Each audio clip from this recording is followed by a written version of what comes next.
We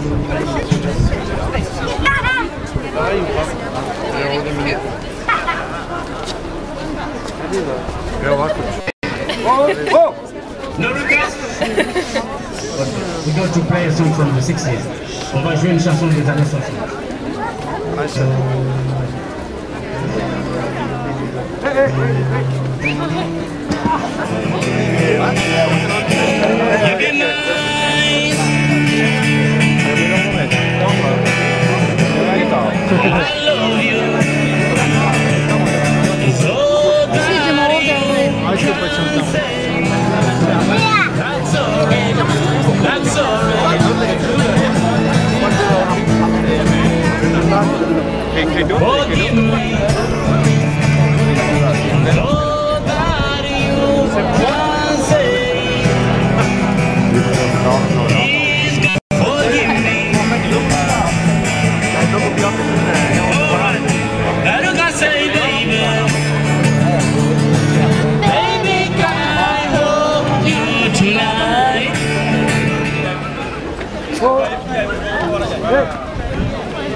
Yep.